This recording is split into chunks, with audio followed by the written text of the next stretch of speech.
Greetings, ladies and gentlemen, and welcome to this latest narration of the web series The Nature of Predators Book 2.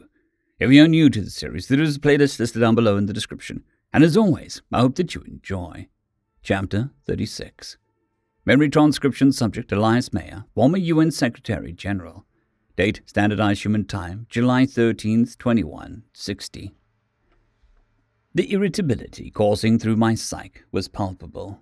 Every sound was dialed up to 11, stabbing at the core of my sensory processing. Constant awareness grated on me after days without sleep, never having any break from the stream of information I needed to digest. There was no way to shut the world off and reset, and no reprieve from the unsettling reality of my physical experience. I was curled up in a ball on the floor, rocking back and forth. I wasn't sure how much longer I could go on like this. Vern scuttled over to me in the spaceship, jostling my shoulder. "Elias, would you like to turn back from this mission?" I remember how I'd spent most of the trip standing under the water in the shower. There was a special shampoo they'd provided for synthetic hair, like a wig. I held out my phony hand and emptied most of the bottle's worth of goop, zoning out. I was trying to soak in the distant sensation of liquid running down my spine. Once upon a time, this had been the most relaxing time of my day, letting muscle tension fade away and cleansing grimy skin oils. Now, I knew neither of those two existed in my day-to-day life to assuage. Did it even matter to slap soap on some metal frame? There were no consequences of letting hygiene go by the wayside. I didn't sweat in order to start to reek, and I couldn't get skin conditions or be affected by bacteria. It could be that I was bathing out of habit, clinging to my old lifestyle, that I kept going to wash up. Perhaps the shower had become my favorite haunt because I felt disgusting with this body. Everything was a reminder that I was an inhuman scrap pile, and it was wearing on my sanity. It wasn't like anyone related to what I was going through. I used to spend so much time fussing over making my suits look crisp and perfect, immaculate ties, UN pins adjusted just right. The heavy jackets would trap my body heat in the summer. Now it no longer had that effect. I could bundle up as much as I wanted in 40 degrees Celsius heat, unless there was some limit that would fry my circuits. Crap, I might not need a spacesuit in the vacuum of space. I couldn't freeze or suffocate, after all. Being left out in the void for all eternity didn't sound that much different from my present experience. I hate what I've become. I hate what they've done to me.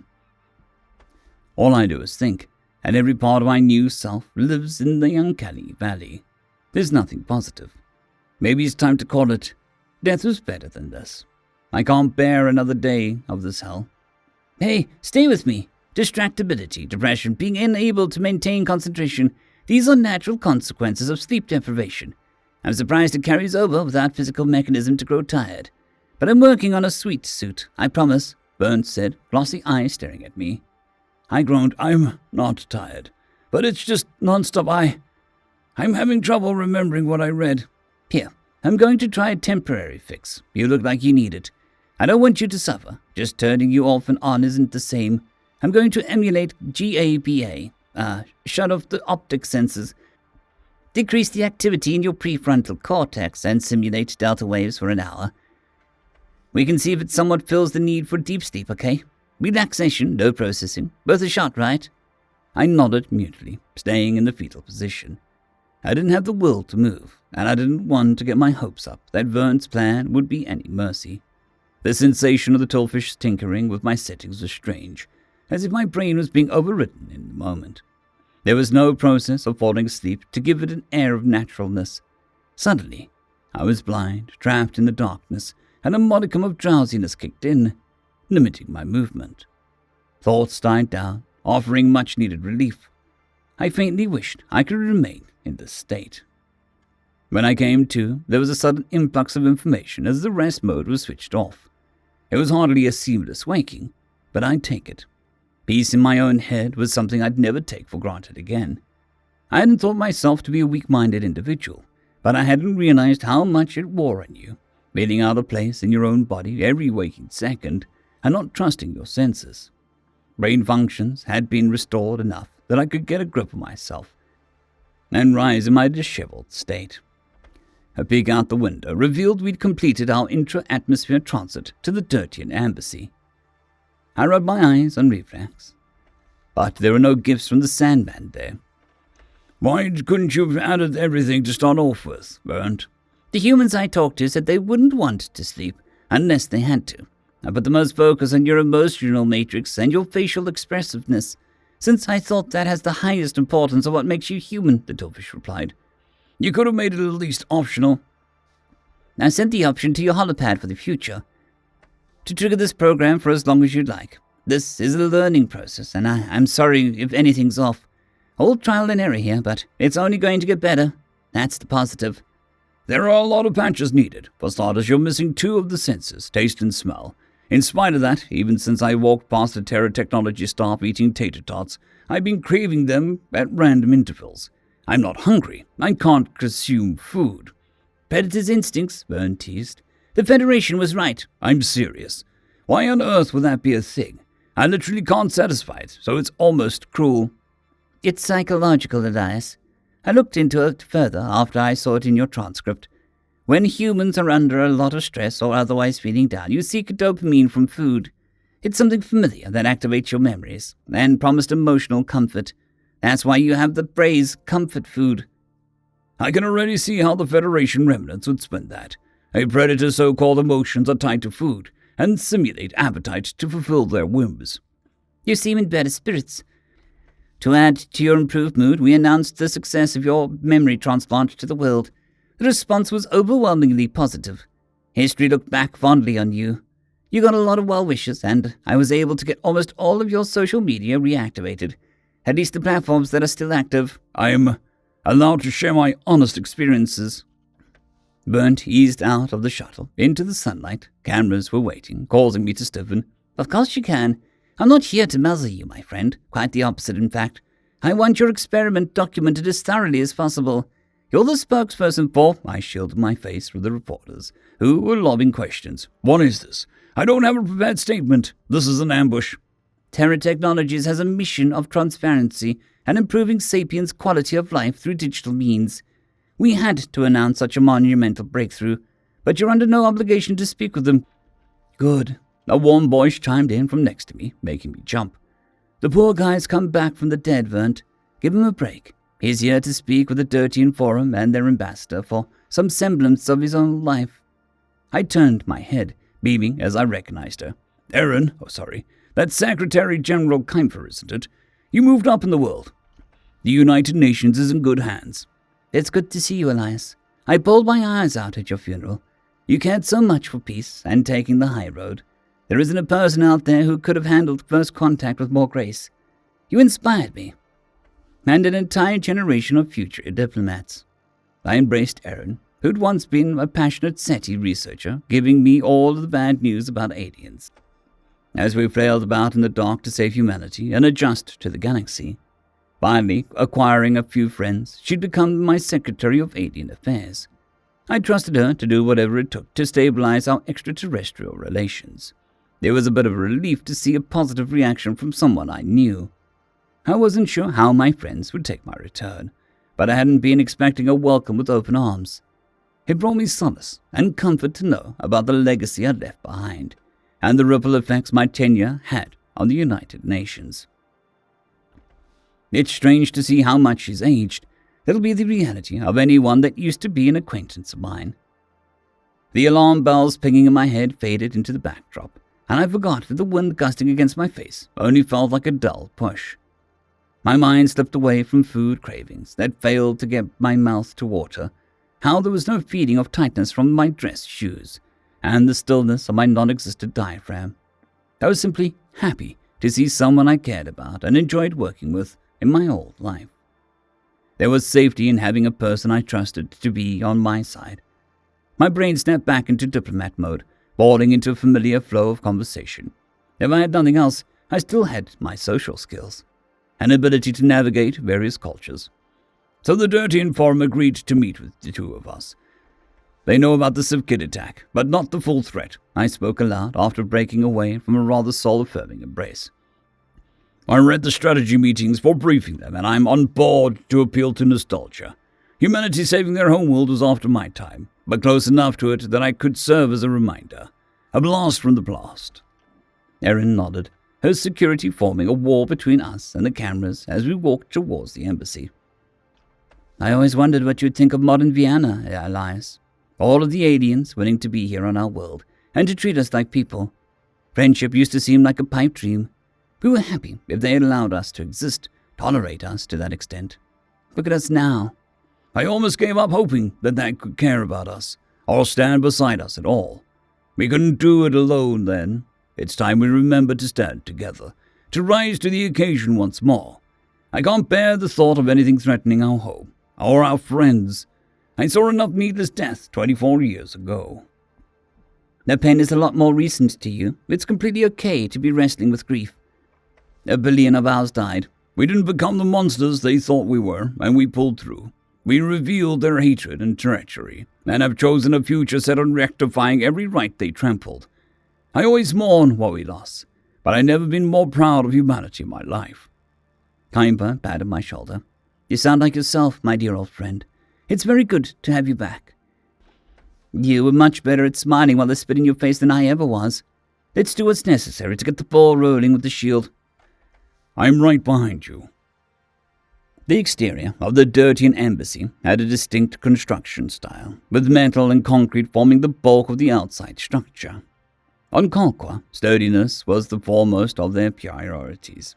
Winds on a normal day could ratchet up to what we'd consider a tropical storm, according to my brief review of their culture. The door was evidently heightened to facilitate foot traffic from humans, despite the exit hatches on the upper floor which seemed to be frequented by the avian staff. Their personnel could literally fly away during an emergent situation. I tailed Kaimpa into the body and noted how much of the inside floor was concrete as well. It was resilient and easy to clean, a perfect surface to avoid being marred by talons. Most of the grey avians used perches instead of chairs, with several staffers working on paperwork at their desks. In private areas, some met with any humans who had business with the Dirtian Forum. The lack of reaction to a predator's approach was new to me, but a welcome change. Kaimfa confidently led the way to an elevator, which had the English and German words for welcome to the Dirtian embassy written above the opening. The generic shield logo was painted on both sides of the door, and emblazoned with a representation of Kalkwa. There were no buttons inside, apart from the emergency exit. A camera surveyed us, before a watching staffer summoned the car upwards. I felt a jolt as we reached the top floor. To be visited by 2 Secretary Generals, one of whom is a ghost. Let me express the Dirtian Forum's honor and delight. Not, of course, that I don't cherish Ambassador Hannah Marston's visit. A silver-feathered head poked out of a door at the end of the hallway, past a spacious lounge. His beak was a precise yellow of corn. Please come in and make yourself at home. Can I get you anything to drink? Kaimpa shuffled forward, giving me a knowing look. Water would be lovely for me. Thank you for the warm welcome, Ambassador Korojan. I second that gratitude. Enchanted to meet you. I'm sure you know, but I'm Elias Mayer. Taking a gamble that the ambassador was more than acquainted with our customs, I extended a hand. Korojan strode forward with confidence and staring my palm in his wingtip. We appreciate you taking the time to sit with us, Ambassador. Just Korojan, the avian said, feeding my artificial hand with undeniable curiosity. He finally released my grip and waited for us to get seated.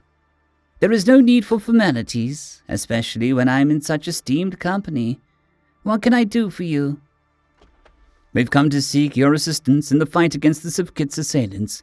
The Sapien Coalition needs allies to back us against these menaces, Kaimfa stated. Any help?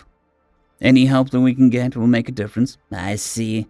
I heard about your unfortunate defeat in your prior engagement, but I don't see how it involves or concerns us. The Dirtian, as you well know, aren't in the position we used to be. We've turned our focus inward for years, shoring up our defenses to watch out for our beloved planet. The potential benefit it might offer you is so negligible that it's hardly worth increasing our vulnerability. The risk far outweighs the rewards for any party. I studied the avian, careful to avoid a direct stare. I understand that is a lot to ask. However, small bits of help from across the shield can accumulate to be a massive difference maker. We want to stop this genocidal force from getting anywhere near Kalqua. If we play our cards right, you won't need defenses. Elias, sorry. May I call you Elias? Corrigan asked, continuing after I nodded. We're of course concerned to have a predatory species with such power and intentions outside our known terrain. They bear a striking resemblance to the Oxor, and my government does appreciate the advance warning from the SCs that we can make preparations. Yet the Forum is concerned by several of your recent initiatives, which would make us doubly unwilling to back your cause. Go on, what initiatives have you unsettled you? I hope he doesn't mean me, with resurrecting dead humans. That it hit close to home, and I don't know how to defend it. Perhaps we can clear up our rationale and intentions, ensuring that there are no misunderstandings. I hope I'm not impolite to point it out, but my government is beginning to see a pattern in your recent connections to carnivores. The Sapien Coalition is attempting to uplift on one race, despite we all know what happened on Riss, and has brought them into the mix while they are at war with each other. We are also aware of these Oses, that race you are resurrecting to live among you, despite having no idea what they're capable of. Present comedy excluded. Species that eat meat are not trustworthy types. These Osos are weapons. Look at the fangs. Anything is a weapon in the wrong hands. Respectfully, we don't feel that it's right to judge a species for their diet. If I'm not mistaken, your own kind were once omnivores, Corrigan. The Dirtian fluttered his wings in acknowledgement. The Federation changed us greatly. Some things for the better, others to erase our intellect. We're an individualist species, and they tried to make us what do you humans call it, a hive mind? Hive minds, of course, are fiction, yet they tried to make it real. Still, sometimes when you're changed enough, it makes it impossible to go back to how things were. I of all people grasp that sentiment, I sighed without moving an abdominal muscle, reflecting on how my life would never be the same in this state. We believe all sapiens deserve a chance at life and happiness. Equality isn't a principle we withhold based on any factor, and we don't change species to fit our own whims. This is why we are content with our relations as is, separate, so that we're not connected to your disputes or obligated to get involved. The Dirtian will always have differences between what are considered acceptable behaviors and our guiding principles and overarching goals. Kindford tapped her fingers on her knee. Regardless, our choices with the Bisons and Oses will have no impact or tangible effects on the Dirtian, nor is it a reason to shy away from protecting herbivores, the mandate that led to you to stand up to the Federation in the past. That cost us everything. Kalqua took a beating worse than Earth did. We don't set out to attract the ire of powerful enemies these days. We saved Kalqua. We were there when you needed our help to keep your innocence safe, I reminded him, knitting my eyebrows with earnestness. We answer when others call for our help to stay alive. The Dirtian know that drives us to answer the bell. Isn't that worth a smidge of reciprocation? If Earth, or for that matter, Lian, were under siege, we would come. However, it appears to us that you entered their territory, not the other way around. Think of the types of species, no, the kind of government that were glass worlds. The old-school Oxor Dominion, the Gaussian Shadow Caste when they were defied, the Crocodile extermination fleet because they hated us. That's what we see in the Oses, and the gluttonous killing of civilians while refusing to speak. We can't turn a blind eye. I'm sorry, Elias. Even if I wanted to help you, I don't have the authority. I'm expressing my government's position, and I've been told the Dirtian Forum isn't going to war under any circumstances. I apologize that I can't be of more use, and regret if you might feel your time is being squandered, leaving empty-handed. I shared a look with Kaifer, recognizing that we had been stonewalled. There was an implication in Corrigan's last statement that the discussion on this matter was over. The Forum hadn't given him any negotiating room, so I didn't get the sense that I could do better than asking for him to take a message.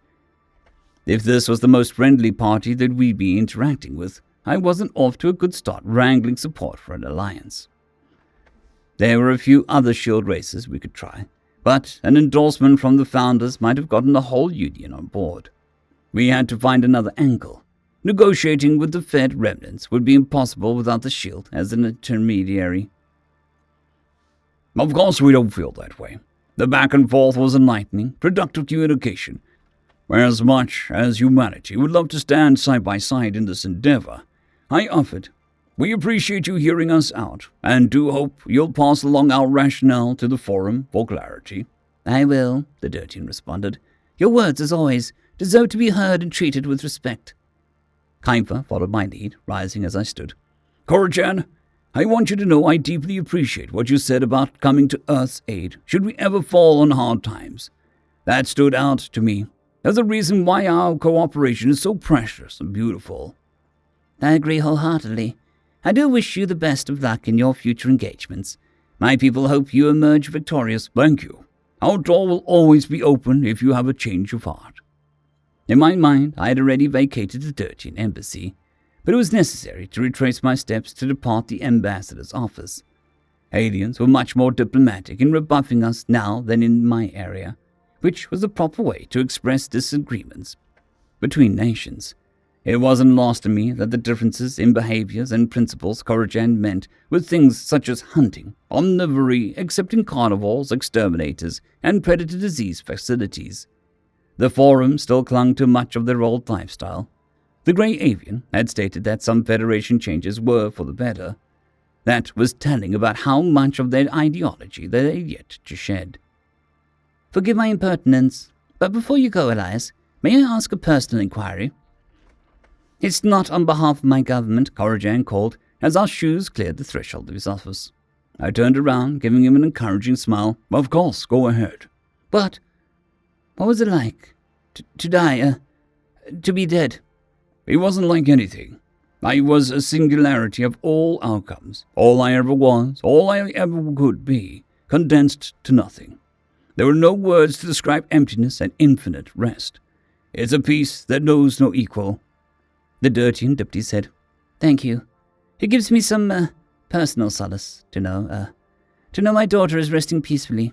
She died in so much pain after only a short period of remission.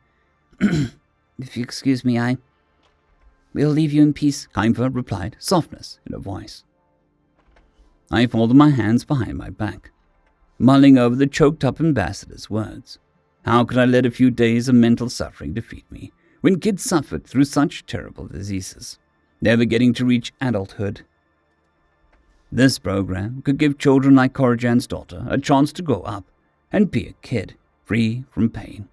As soon as I was alone, I knew I'd be cast back into a maddening state of consciousness, with my brain struggling to stay tethered to this reality.